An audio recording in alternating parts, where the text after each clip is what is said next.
ഇതാരടാ ഈ കൊച്ചുകൊടുപ്പാൻ കാലത്ത്?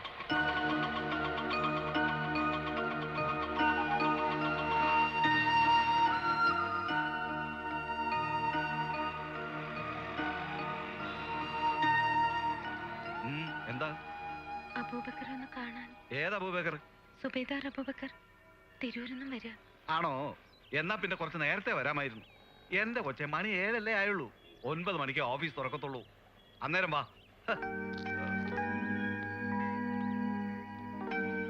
നാളെ വെളുപ്പിന് തൂക്കുന്നതുകൊണ്ട് ഇന്ന് കാഴ്ചക്കാർ ഒരുപാട് കാണും.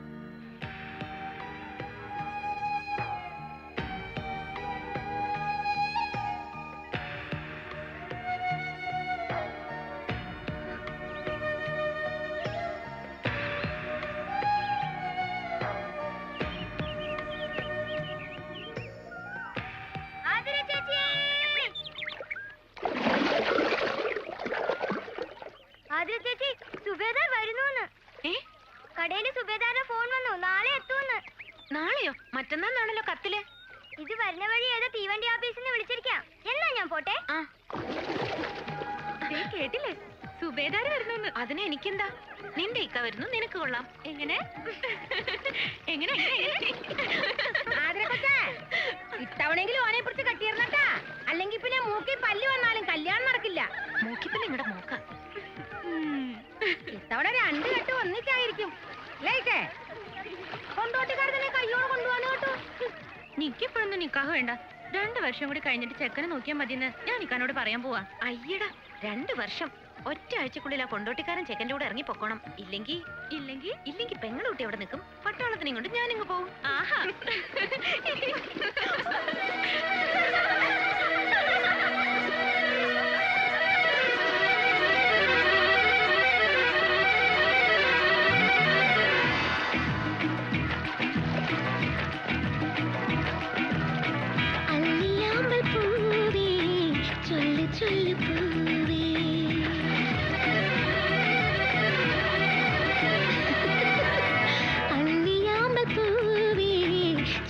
ചൊല്ല് പൂവേ, വിണ്ണിലുള്ള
ചൊല്ലു പൂവേ നിന്നിലുള്ള ചന്ദ്രൻ നിന്റെ തോഴനാണോ.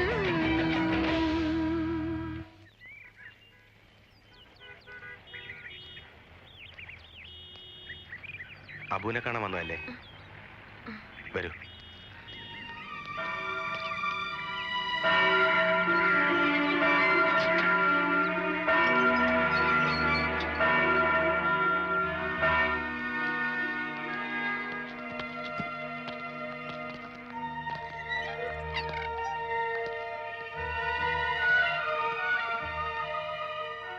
അതാണ് സെല്ല്.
രാത്രിയിലെ പോന്നല്ലേ?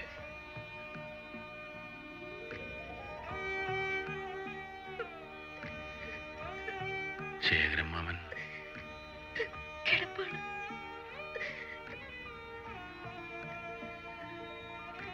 ഭാര്യവിട്ട് വല്ലാണ്ട് ക്ഷണിച്ചു പോയി.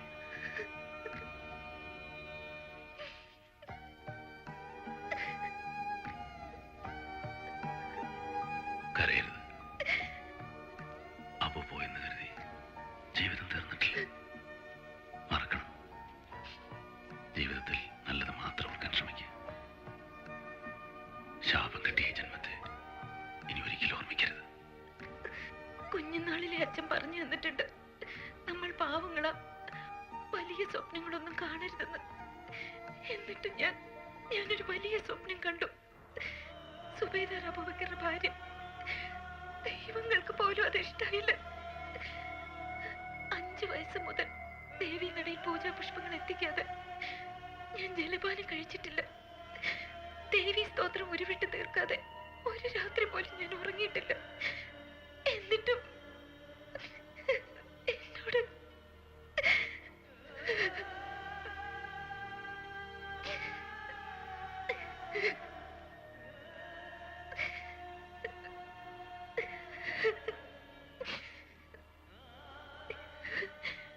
അച്ഛന് യാത്ര ചെയ്യാൻ വയ്യ. അച്ഛന്റെ അനുഗ്രഹം വാങ്ങിച്ചിട്ട് ഞാൻ വന്നത്.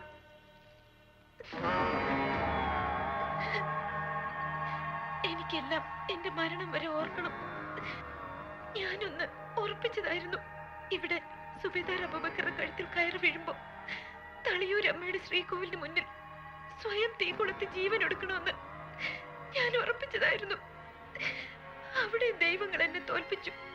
കിടന്ന് കിടപ്പിന്ന് അനങ്ങാൻ വയ്യാത്ത അച്ഛനെ എന്റെ മുന്നിലേക്ക് ഇട്ടു തന്നു. സത്യമില്ലാത്ത ദൈവങ്ങൾ. ഇനി അച്ഛന്റെ ജീവൻ ഒടുങ്ങും വരെയെങ്കിലും എനിക്ക് ജീവിക്കണം. അതിന് ഈ താലിച്ചരട് എന്റെ കഴുത്തിലുണ്ടാവണം. ഈ വാരസേര കുട്ടികള് ഒരുപാട് സ്നേഹിക്കണില്ലേ? വിട്ടു പോകും മുമ്പ് ഇത് മാത്രമല്ലേ ഞാൻ ആവശ്യപ്പെടുന്നുള്ളൂ. ഞാൻ പറയുന്നത് കേക്ക്. ഇല്ല, മരിക്കും മുമ്പ് ഒരു ദിവസമെങ്കിലും സുബൈദാർ അബൂബക്കറിന്റെ ഭാര്യയായി അഭിമാനത്തോടെ എനിക്ക് ജീവിക്കണം. ഒന്ന് ഞാൻ തീർത്ത് പറയാം, നിങ്ങൾ ഇത് ചെയ്തില്ലെങ്കിൽ യാതൊരു പിന്നെ ഉണ്ടാവില്ല.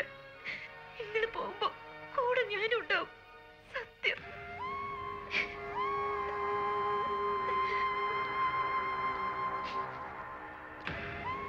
അബു, ഇത് വാങ്ങ്. ഈശ്വരൻ നിന്റെ ജാതകത്തിൽ ഇങ്ങനെയും കൂടി എഴുതിയിട്ടുണ്ടാവുമെന്ന് കരുതുക.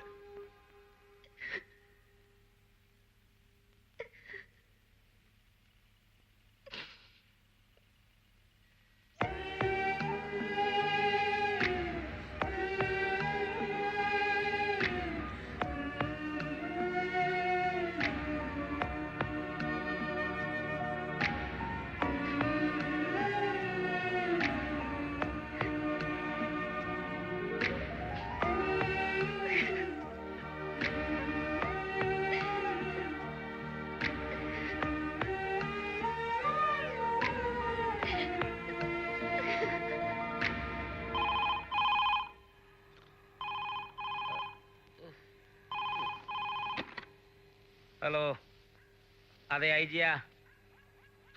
താനായിരുന്നോ? ഉച്ചവർക്കത്തിന്റെ സമയത്താണോ തന്റെ മറ്റടുത്തെ കാര്യം ചോദിക്കാൻ വിളിക്കുന്നേ? ഇല്ല, നാളെ വെളുപ്പിനെ തൂക്കുന്നത് വരെ ഇനി അവനെ കാണാൻ ആരെയും അനുവദിക്കുന്നതല്ല. എന്തോ പത്രക്കാര് പോയിട്ട് സാക്ഷാൽ പ്രൈം മിനിസ്റ്റർ വന്നാൽ പോലും ഇനി അബൂബക്കറിന്റെ ശവയെ കാണാൻ പറ്റൂ. എടോ, രാജ്യം മുഴുവൻ തകർക്കാൻ പറഞ്ഞ രാജ്യദ്രോഹിയാണ് അവൻ. ഇനി തന്നെ പോലുള്ള പത്രക്കാർ വന്ന് അവന്റെ അവസാനത്തെ മൊഴിയെടുത്ത് വെണ്ടയ്ക്കാശരത്തിൽ നിരത്തി രാജ്യം കുട്ടിച്ചോറക്കാനാ പ്ലാൻ. ഫോൺ വെച്ച് പോടാ അവിടുന്ന്. അവന്റെ അമ്മയുടെ പത്രം വാഴയ്ക്ക. എടാ കോപ്പി, നിന്നോടല്ലേ ഞാൻ കാര്യം പറഞ്ഞേ? അയ്യോ സാർ, സാർ ആള് തെറ്റിപ്പോയി സാർ. ആ രാഷ്ട്രകാഹളം പത്രത്തിലെ മേനനാണെന്ന് കരുതിയ ഞാൻ ഇങ്ങനെയൊക്കെ പറഞ്ഞേ സാർ. ഞാൻ ഉടനെ പോവാം സാർ. രാത്രി മുഴുവൻ അവിടെ നിന്ന് വെളുപ്പിനെ അവനെ തൂക്കം കണ്ടിട്ട് ഞാൻ സാറിനെ വിളിക്കാം സാർ. ഓ, ഇനി എന്ത് പ്രശ്നം സാർ? സാറിനെ പോലെ തന്നെ അതെന്റെയും കൂടി ആവശ്യമാണല്ലോ സാർ. സാർ സാർ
അബൂബക്കറിന് പ്രത്യേകിച്ച് എന്തെങ്കിലും ആഗ്രഹങ്ങൾ?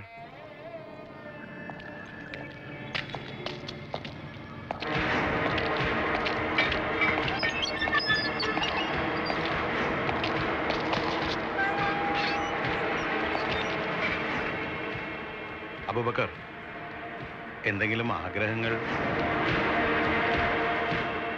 അതെ, ആരെയെങ്കിലും കാണണമെന്നോ വല്ല നെയ്ച്ചോറോ ബിരിയാണിയോ കഴിക്കണമെന്നോ അങ്ങനെ വല്ലതും. ഈ അന്ത്യാഭിലാഷമേ എന്നതാണെങ്കിലും പറഞ്ഞോ. അബൂബക്കറിന്റെ കാര്യത്തിൽ എനിക്കൊരു പ്രത്യേക താല്പര്യമുണ്ട്. അല്ല, അറിയാമല്ലോ, തൂങ്ങുന്നതിന് മുമ്പ് നിനക്കെന്ത് വേണമെങ്കിലും ചോദിക്കാം, ഞാൻ സാധിച്ചു തരും. അതിനല്ലയോ ഞാൻ തന്നെ നേരിട്ട് ഇങ്ങോട്ട് വന്നിരിക്കുന്നത്. പറഞ്ഞാട്ടെ, കുഞ്ഞിനെന്താ വേണ്ടത്?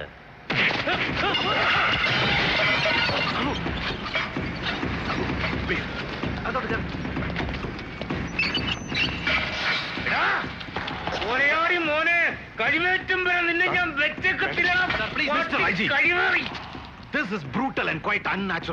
നിങ്ങൾ ജയിലിൽ ഐ ജി ആയിരിക്കാം, പക്ഷെ ഇവിടെ ഇങ്ങനെ ഒരു സീൻ ക്രിയേറ്റ് ചെയ്യാനുള്ള അധികാരം നിങ്ങൾക്കില്ല. പിന്നെ എന്തിനീ ഫോർമാലിറ്റീസ് ഒക്കെ? You just take your gun and shoot him.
മുൻ സൈനികനായ TM അബൂബക്കറിന്റെ ശിക്ഷ സംബന്ധിച്ച് ബഹുമാനപ്പെട്ട ഹൈക്കോടതി വിധി ബഹുമാനപ്പെട്ട സുപ്രീം കോടതി ശരിവെച്ച് ദയാഹർജി ബഹുമാനപ്പെട്ട ഇന്ത്യൻ പ്രസിഡന്റ് തള്ളിയിട്ടുള്ളതാകുന്നു. ഹൈക്കോടതി വിധി പ്രകാരം കടലുണ്ടി പഞ്ചായത്ത് തളിയൂർ അംശം ദേശം തട്ടാങ്കൊല്ലിയിൽ മുഹമ്മദ് സാഹിബ് മകൻ TM അബൂബക്കർ എന്നയാളുടെ വധശിക്ഷ 2000 ആണ്ട് ജനുവരി 15 പുലർച്ചെ 5:30 നടത്തേണ്ടതാകുന്നു. ക്രിമിനൽ നിയമ നടപടി 413-414 പ്രകാരം ജയിൽ സൂപ്രണ്ട് പ്രതിയെ മരണം വരെ തൂക്കിലേറ്റുക എന്ന ശിക്ഷാ നടപടി നടപ്പിലാക്കി ആ വിവരം ഈ കോടതിയെ ബോധിപ്പിക്കേണ്ടതാണ്.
നമുക്ക് ഈശ്വരനോട് നന്ദി പറയാം. ഇയാൾ രക്ഷപ്പെടും. It's A miracle. വൈദ്യശാസ്ത്രത്തിന് ഇനിയും കീഴടങ്ങിയിട്ടില്ലാത്ത യാഥാർത്ഥ്യം. Suspended animation. എന്ന് വെച്ചാൽ ഒരു ശരീരം പൂർണ്ണമായും മരിച്ചു എന്ന് തോന്നിപ്പിക്കുക. പക്ഷേ ജീവന്റെ ചലനം ഒരു ഡോക്ടർക്കും തിരിച്ചറിയാനാവാത്ത വിധം ഉള്ളിൽ എവിടെയെങ്കിലും ഒളിപ്പിച്ചു വെക്കുക. അത്ഭുതമെന്നൊക്കെ പറയാവുന്ന ഇതുപോലുള്ള സംഭവങ്ങൾ ഇതിനു മുമ്പ് ലോകത്തുണ്ടായിട്ടുണ്ട്. എനിക്ക് വിശ്വസിക്കാനാവുന്നില്ല. വിശ്വസിച്ചേ പറ്റൂ. നീതിപീഠത്തിന്റെ ചരിത്രത്തിൽ ഇതിനു മുമ്പും ഇത്തരത്തിലൊന്ന് റിപ്പോർട്ട് ചെയ്യപ്പെട്ടിട്ടുണ്ട്. വർഷങ്ങൾക്ക് മുമ്പ് ബ്രിട്ടനിൽ യാ, ശിക്ഷ നടപ്പാക്കി കഴിഞ്ഞ് വൈദ്യപരിശോധനയിൽ പ്രതിക്ക് ജീവനുണ്ടെന്ന് തെളിയുന്നു. അത് പിന്നീട് വലിയ നിയമപ്രശ്നമായി. അതിനുശേഷമാണത്രേ വധശിക്ഷയുടെ വിധിന്യായത്തിൽ അൻറ്റിൽ ഡെത്ത്, മരണം വരെ എന്ന വാക്ക് എഴുതി ചേർത്തത്. ഏതായാലും എനിക്ക് വേണ്ടി ഡോക്ടർ ജോൺ ചെയ്തത് വലിയൊരു ഉപകാരമാണ്. ഒരിക്കലും ഞാനത് മറക്കില്ല. താൻ എന്നോട് നന്ദി പറയാണോ? എല്ലാ കാര്യങ്ങളും എനിക്കറിയില്ലേ? ആ, ഇയാളെ ആംബുലൻസിൽ നിന്ന് എടുക്കുമ്പോൾ ആരെങ്കിലും ശ്രദ്ധിച്ചോ? ഫേസ് ക്ലോത്ത് കൊണ്ട് കവർ ചെയ്തിരിക്കുകയായിരുന്നു, അതുകൊണ്ട് ആരും കണ്ടില്ല. ഇതിനകത്ത് തൽക്കാലം മാലതി അല്ലാതെ മറ്റാരെയും കയറ്റണ്ട, സിസ്റ്റേഴ്സിനെ പോലും. പിന്നെ എക്സ്റേയിൽ ബ്രെയിനിന് ഡാമേജ് ഒന്നുമില്ല, അതാ വലിയൊരു ലക്ക്. പക്ഷേ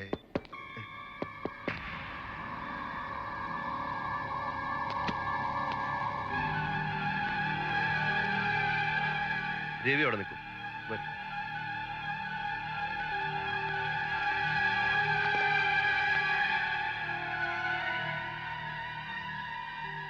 പേടിക്കണ്ട, സാഹിബിന് അബുവിനെ തിരിച്ചു കിട്ടും. അവൻ അപകടനില തരണം ചെയ്ത് കഴിഞ്ഞു. നന്ദിയുണ്ട്, പെരുത്ത് നന്ദിയുണ്ട്. എന്നോടല്ല, സാക്ഷാൽ ദൈവത്തിനോടാണ് നന്ദി പറയേണ്ടത്. ഒരു പക്ഷേ എൻ്റെ ജീവിതാനുഭവങ്ങളുണ്ടാവാം. ഇന്നലെ വരെ ഈശ്വരനെ പഴി പറഞ്ഞവനാ ഞാൻ. എന്നാൽ ഇപ്പോ ഈ നിമിഷം ഞാൻ അവൻ്റെ മഹത്വം അറിയുന്നു. മരണത്തിൽ നിന്നും അബുവിനെ ഇവിടെ വരെ എത്തിച്ചത് അവനല്ലെങ്കിൽ മറ്റാരാണ്? അൽഹംദുലില്ലാ. കൊലക്കയറി നിങ്ങൾ എന്റെ മോനെ രക്ഷിച്ചൊന്നും ഇപ്പോഴും എനിക്ക് അങ്ങോട്ട് വിശ്വസിക്കാൻ കഴിയുന്നില്ല. കൊലക്കയറി എന്നല്ല ഞാൻ രക്ഷിച്ചത്. തൂക്ക് കഴിഞ്ഞ് കൃത്യം 35-ാം മിനിറ്റിൽ അബുവിൻ്റെ ബോഡി എൻ്റെ ടേബിളിലെത്തി. ബന്ധുക്കൾക്ക് വിട്ടുകൊടുക്കുന്നതിന് മുമ്പ് മരിച്ചുവെന്ന് ഡോക്ടർ സർട്ടിഫൈ ചെയ്യണമല്ലോ.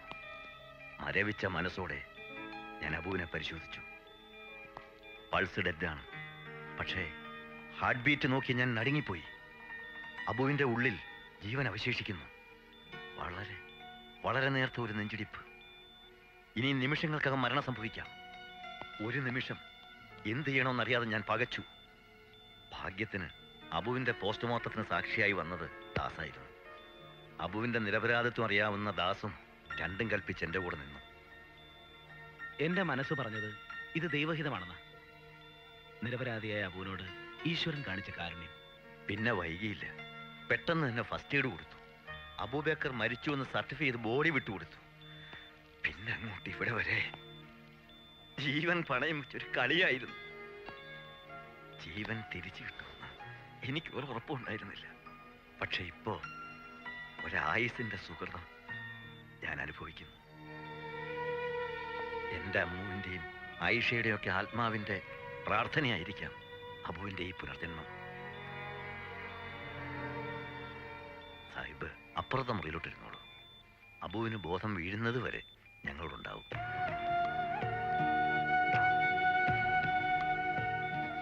വേണ്ട ഡോക്ടറെ, രാത്രിയും പകലും കണ്ണിൽ എണ്ണ ഒഴിച്ച് ഞാൻ എൻ്റെ കുട്ടീൻ്റെ അടുത്തിരുന്നോളാം. എൻ്റെ മോൻ്റെ കണ്ണൊന്ന് തുറന്നു കിട്ടിയാൽ മതി. കണ്ണു തുറക്കും, അങ്ങ് വിഷമിക്കണ്ട. എൻ്റെ മോൾ ഈ ആശുപത്രി തന്നെ ഉണ്ടായത് ഹയറായി. നാട്ടിൽ ആർക്കും സംശയമൊന്നുമില്ലല്ലോ? ഇല്ല, ഇവിടെ തന്നെ കബറടക്കിയെന്നാണ് നാട്ടിൽ പറഞ്ഞത്. അബുവിന്റെ ശവശരീരമെങ്കിലും കാണാനായി വലിയ ജനക്കൂട്ടം തടിച്ചുകൂടിയിരുന്നു.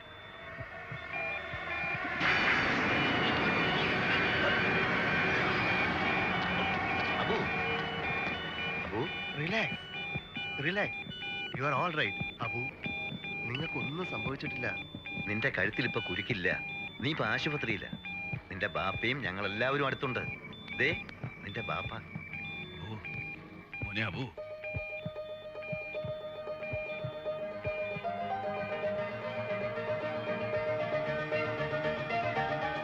നമുക്ക് തളിയൂർക്ക് പോണ്ടേ?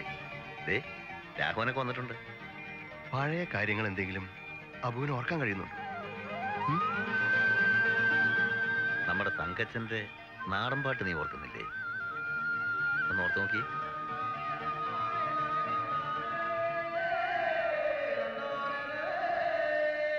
വരിക്കച്ചക്കട ചോള കണക്കിന് തുടുതുടുത്തൊരു കല്യാണി കൊടകരയിൽ കാവടിയാടുമ്പോ കണ്ടടി ഞാനൊരു മിന്നായം ചാട്ടുളി മുണ തുളയ്ക്കണ മൂർച്ചയുള്ളൊരു നോട്ടമ്മ വിളിച്ചിട്ടല്ല ഞാൻ പറഞ്ഞിട്ടല്ല ഞാൻ വേല വേണ്ടടി കല്യാണി. അടിച്ചോ Yes. ഫിറ്റായിട്ട് ഇവിടെ ഒന്ന് വാള വെക്കരുത് കേട്ടോ. നഹി നഹി നഹി എന്ന് പറഞ്ഞിട്ട് പിന്നെ എടുത്ത് മോന്തുവാണല്ലോ. മോന്തുടാ മോന്തും, അതാണ് പട്ടാളക്കാരൻ, ആരെ? എന്റെ കൂട്ടുകാരൻ. പാപ്പ എങ്ങനെ ഇങ്ങോട്ട് വന്നാ ഇവിടെ ഇപ്പൊ കൊലപാതകം നടക്കും. പാപ്പന്റെ കംസന കൊല്ലാൻ മനസ്സിലായോണ്ട് ചോദിക്കാ. സ്വന്തം വീട്ടിലിരുന്ന് ഒരു പെഗ് റമ്മ് പോലെ അടിക്കാൻ വായിക്കുന്നവൻ എങ്ങനെ പട്ടാളക്കാരനാവാ? അപ്പൊ അതാ ഞാൻ പറഞ്ഞ ഈ പട്ടാളാറ്റി പുള്ളുണ്ട്.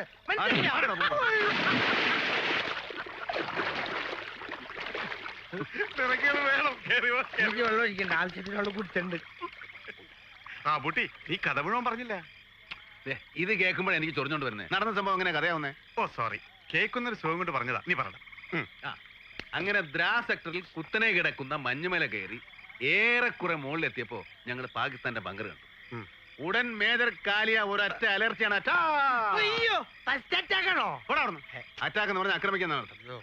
പിന്നെ മഞ്ഞിന്റെ പുറത്ത് കമഴ്ന്ന് കിടന്ന് ഞങ്ങളുടെ ഒരു പ്രകടനമായി. ഞാനായിരുന്നു ഏറ്റവും മുമ്പിൽ. 1.5 മണിക്കൂർ നിർത്താതെ ഫയറിംഗ്, പൊരിഞ്ഞ ഫയറിംഗ്. എന്നിട്ട് എന്തുണ്ടായി? ഞങ്ങൾക്ക് ഒരൊറ്റ കാഷ്വാലിറ്റി. ഈ വക കേസിന് മുമ്പ് ഇത്തിരി ക്യാഷ് കരുതണ്ട. ഇവിടെ കാഷ്വാലിറ്റി എന്ന് പറഞ്ഞാൽ അതല്ല, നമ്മുടെ ഒരൊറ്റ പട്ടാളക്കാർ മരിച്ചിട്ടില്ല. പാകിസ്ഥാന്റെ 17 പട്ടാളക്കാര് ഫ്ലാറ്റ്. വെള്ളടിച്ച ഫ്ലാറ്റ് ആവും, വെടിവെച്ചാൽ എങ്ങനെ ഫ്ലാറ്റ് ആണെന്ന് മനസ്സിലായില്ല. ഇത് പുള്ളു.